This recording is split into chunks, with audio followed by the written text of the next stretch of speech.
안녕하십니까. 세상 읽어주는 남자 이상훈입니다. 최근 인텔의 파운드리 관련 행보는 많았습니다. 크게 보면 M&A, 유능한 인물 영입, 그리고 자신의 설계 IP인 X86 이외의 다른 IP 업체와 협업 등 세 갈래입니다. 이런 다른 방법론이 지향하는 것은 하나인데요. 바로 고객 확보입니다.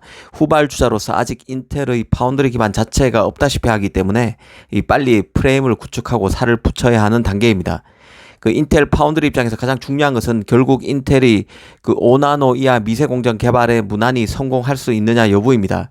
미세 공정 마무리 여부는 인텔이 종합 반도체로서 살아남을 수 있느냐를 가르고 재진출한 파운드리에서도 인류 업체로 성장할 수 있느냐를 가르는 시험대입니다.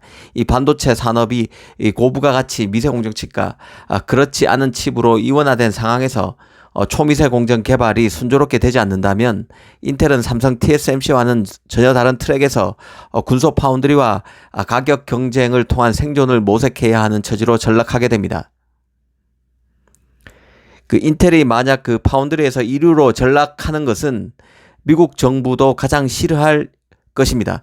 미국 정부는 중국의 영향권 아래에 있는 아시아의 칩 제조업체가 몰려있다는 점을 우려했고, 그래서 파운드리에 관심도 없던 인텔을 돌려 세웠습니다. 인텔의 파운드리 연착륙을 미국 정부가 도와줄 것이라는 믿음이 없었다면 여우 같은 펩 겔싱어가 파운드리 재진출을 선언할 리 만무했을 것입니다. 이미 과거에 실패했던 파운드리 사업을 더구나 지금은 최첨단 미세공정 개발에도 뒤져있는 인텔이 다시 발을 디딜 이유가 없기 때문인데요. 이와 관련해서 최근 미국 IT 매체 EE타임스가 미국 국방부가 인텔 파운드리 사업을 전폭적으로 밀고 있다는 소식을 전했습니다. 지금 현재 인텔 파운드리의 최고 고객은 미국 국방부이며 연간 수주 금액이 30억 달러, 하나로 4조 3천억 원에 이른다고 소개했습니다. 사실 인텔 파운드리 고객이라고 해봐야 현재로서는 많지 않습니다. 인텔 파운드리에서 16나노 칩을 만들기로 한 대만 펜니스 미디어텍, 그리고 미국 업체인 아마존, 시스코 등이 인텔 고객으로 손꼽히는 정도입니다. 인텔은 내부적으로 구글과 퀄컴을 잡으려는 목표도 세운 것으로 알려져 있습니다. 올해 이들 기업의 인텔 파운드리 매출은 8억 달러 수준입니다. 하나로 1억 수준이죠. 그런데 미국 국방부가 4조 3천억 원의 수주를 줬으니 일반 기업을 다 합한 매출의 4배가 넘는 규모입니다. 그만큼 파운드리 초짜인 인텔의 미국 국방부는 든든한 물주 역할을 해주고 있다고 보시면 될 것 같습니다. 물론 인텔이 이스라엘의 파운드리인 타워 세미컨덕터를 인수해서 앞으로 고객도 다변화될 것입니다. 이 타워 세미컨덕터의 경우는 지난해인 2021년 매출이 약 15억 달러라는 점에서 크다고 보기는 어렵습니다. 다만 8인치 팹을 통해서 전장칩 고객을 인텔이 대거 잡는 계기가 되기 때문에 포트폴리오 다변화에 힘이 될 것으로 봅니다. 사실 인텔 파운드리 미래와 관련해서 더 눈에 띄는 대목은 미국 국방부가 인텔의 2나노 개발을 전폭적으로 밀어주고 있다는 점에 있습니다.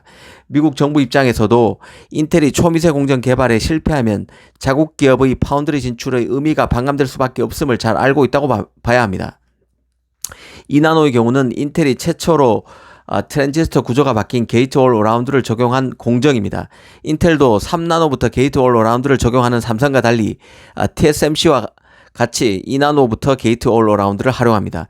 실제 인텔 파운드리의 랜디리 타쿠르 사장은 이타임스와의 인터뷰에서 인텔이 국방부의 첨단 반도체 개발 프로젝트에 참여해서 게이트 올 어라운드를 포함한 최신 기술 확보를 목표로 두고 있다고 밝히기도 했습니다.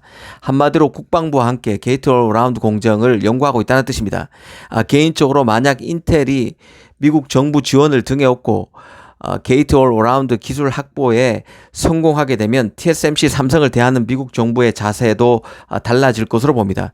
기술 장벽, 어마어마한 투자 장벽이 이중으로 에워싸있는 파운드리 산업의 성격상 인텔이 초미세 공정 개발에 완벽히 성공하더라도 TSMC와 삼성의 몫은 여전히 크겠지만 미국 정부의 최우선 순위는 인텔이 될 게 틀림없습니다.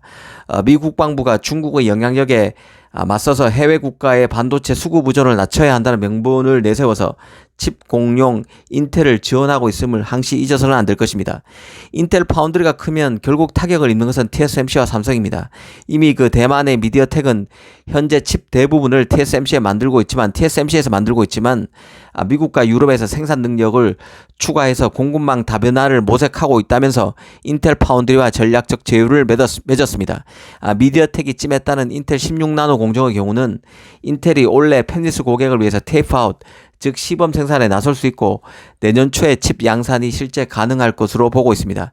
앞으로 인텔은 이 퀄컴도 적극 공략할 것으로 보는데요.